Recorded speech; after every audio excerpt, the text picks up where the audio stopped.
Hi, welcome to Matt Holman Golf. I just wanted to share with you a great drill to help get the club more in front of you coming down. And this is a great drill for the better player.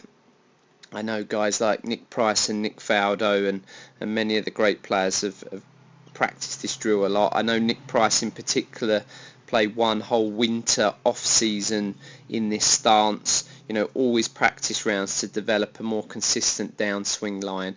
And I think this drill really, especially for the better player, can solve 3 or 4 of the big issues that they tend to struggle with. And it's really a case of just making your normal setup and dropping the right foot back to a place where the toe then lines up with the heel. So our lower body now is in a much more shut position relative to our shoulder line.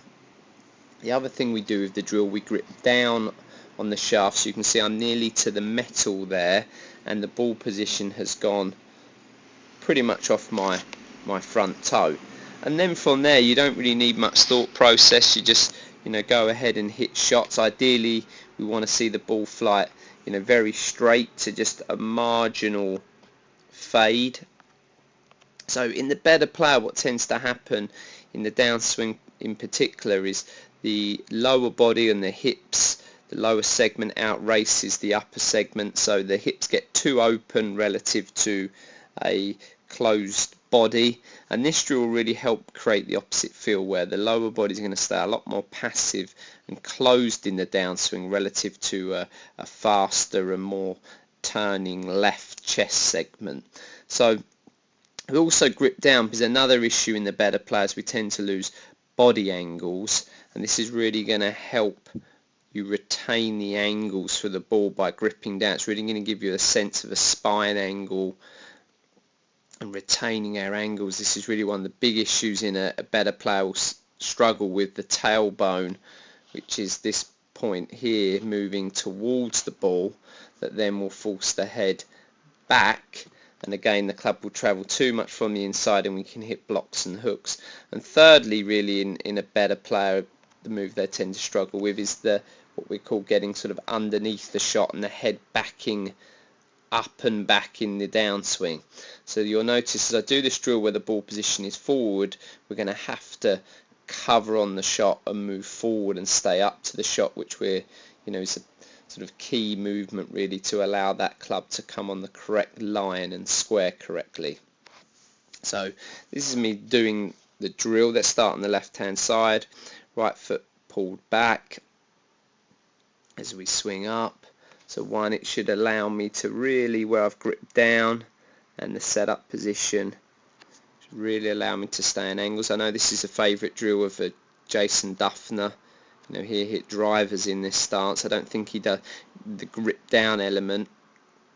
He's using it more just to get the chest more active relative to a quiet lower body. So we're creating, normal lines in a backswing. Head stays in place, tailbone stays in position. Now the sense is from here that the chest really fires left over a quiet lower body segment. Arms just travel back down on the line they came on. And for the players that get the club shaft at these sort of frames starting to get too shallow, i.e. the club shaft would start to look sort of at this line and everything feeling stuck, this is really one of the best drills there is. Very simple, but will create the job we're looking for.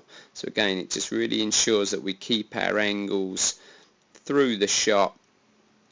I've retained my spine angle, my tailbone, my head's pretty much back over the ball where we started, and then it just allows me to swing left with a passive face. So again, on the right hand side, this will help reduce any excess movement off, but I think a slight movement into our right side, so you'll see my head will move back fractionally, is certainly not a negative. But really from here the key is, again, we tend to see in a lot of juniors or dynamic and lower handicap players, the head will tend to work back here, and again we get stuck and the club will travel too much from the inside and we get blocks and hooks. So this will really force you to cover where the ball's forward, head comes back to where it started, we create that sort of line from our left shoulder through the shaft and leg, which we're looking for, and then everything stays covered on top of the shot and keeps moving through.